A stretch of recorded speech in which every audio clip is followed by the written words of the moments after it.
Esse é um Cápsula e nós vamos falar sobre o panelaço do Lula. É lógico que quando tivesse pronunciamento do Lula teria panelaço, né? Evidentemente que sim. Vamos entender o que aconteceu aqui. Essa notícia foi sugerida por Zorou e várias outras pessoas. Obrigado aí ao pessoal que sugeriu a notícia. Obrigado a você que está assistindo o nosso vídeo. Se você gosta do nosso conteúdo, por favor, deixe o seu like e se inscreva aqui no canal, né? Pois bem, o Lula fez um pronunciamento, primeiro pronunciamento dele no governo em rede nacional de televisão, e lógico, como era esperado, aconteceu o panelaço sim. Curiosamente, você vai ver um monte de gente de esquerda dizendo não teve panelaço nenhum, não teve panelaço nenhum, mas se você olhar aqui, ó,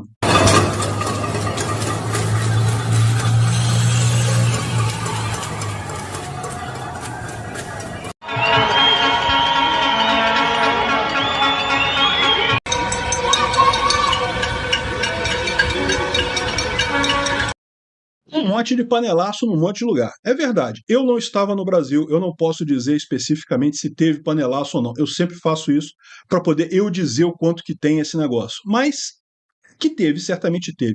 E aí, o curioso é, você vê as pessoas dizendo que não teve. Por que as pessoas dizem que não teve, se certamente teve, né?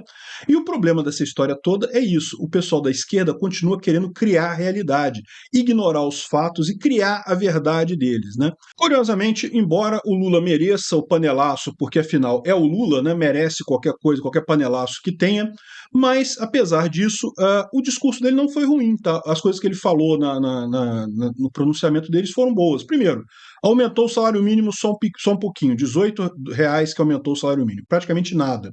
E daí ele falou que não, que é pouco, mas não sei o que é lá, e não pode dar mais e tal. E olha só, na verdade, é aquilo que eu falo para vocês, salário mínimo é algo ruim. As pessoas ainda têm essa ideia de que salário mínimo é um negócio positivo, que bom que você ganha salário mínimo, não sei o que lá. Não, é ruim, porque impede a negociação entre zero e o salário mínimo. Ou seja, se a pessoa não consegue ganhar nenhum salário mínimo, ela ganha zero. E isso prejudica justamente os mais pobres, que poderiam estar nessa faixa, entre zero e o salário mínimo, né? E ali você tem, eu já fiz um vídeo sobre isso, salário mínimo ajuda o trabalhador, tá lá no Ancapsu Classic, eu explico exatamente isso. Isso prejudica principalmente as pessoas com baixa escolaridade e os jovens. É por isso que é tão difícil conseguir emprego como jovem, porque o jovem, a única coisa que ele tem para contribuir, ele não tem experiência ainda, porque ele não começou a trabalhar ainda. Ele não tem capacidade, não sabe fazer o serviço direito ainda, porque, né, não começou a trabalhar ainda.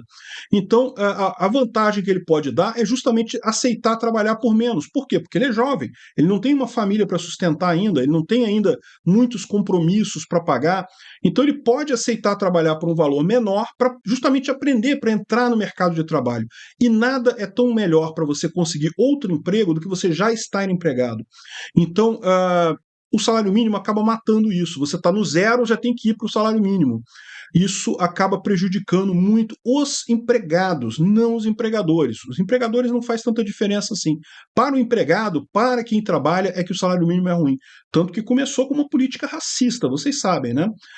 Quando os negros foram libertos lá nos Estados Unidos, né, depois da Guerra Civil Americana, os negros que não eram mais escravos começaram a tomar lugar dos brancos no mercado de trabalho, né? Porque, lógico, né, tinha, por exemplo, o caso de um clube que tinha funcionários brancos que recebiam tanto, passou a contratar negro pagando menos, né, o negro aceitava trabalhar por menos, pegou o salário, pegou o emprego desses brancos que estavam lá. Aí foram os brancos, os racistas da região, que instituíram o salário mínimo, falando não pode pagar menos do que tanto, porque aí para o clube não valia a pena contratar a pessoa com conhecimento menor, né? Era melhor ficar com um empregado que já conhecia o negócio, porque aquele salário que ele já pagava já era o mínimo, né? Então, ou seja, isso era para excluir a pessoa com menos capacidade, com menos conhecimento no emprego. E é o que é usado é o que acontece até hoje na prática. Embora hoje não seja mais uma ideia racista, né, surgiu como uma ideia racista lá nos Estados Unidos o trabalho mínimo. Então, que bom que o Lula não aumentou muito o salário mínimo. O ideal seria acabar com o salário mínimo, mas, enfim, isso daí é querer demais, né? Outra coisa que ele falou foi o aumento da isenção de imposto. Imposto é roubo. Quanto mais aumentar a isenção, melhor. Aumentou de 1.300 e pouco para 2.000 e alguma coisa. Ok, aumentou a isenção, excelente. Agora, o ponto central dessa história é que Lula não consegue não falar de Bolsonaro, né? Não, porque tudo piorou nos últimos anos, o emprego sumiu, os salários perderam o poder de compra, inflação subiu. Ô Lula, olha só, o desemprego está acontecendo agora no seu governo, tá? Inclusive a inflação está subindo agora no seu governo. O problema todo que você está culpando o Bolsonaro está acontecendo agora, nesse momento. Bolsonaro enfrentou uma pandemia e se saiu muito bem. A economia acabou saindo muito melhor do que muita gente esperava. Enfim, Lula não consegue viver sem Bolsonaro, cara. É impressionante isso, né? Obrigado por assistir o vídeo até o final. Além de curtir, compartilhar e se inscrever no canal, considere se tornar patrocinador com valores a partir de R$ 1,99. Clique no botão Seja Membro abaixo para saber as condições e vantagens de patrocinar o canal. Mais informações sobre o nosso projeto, visite nossos sites indicados na tela.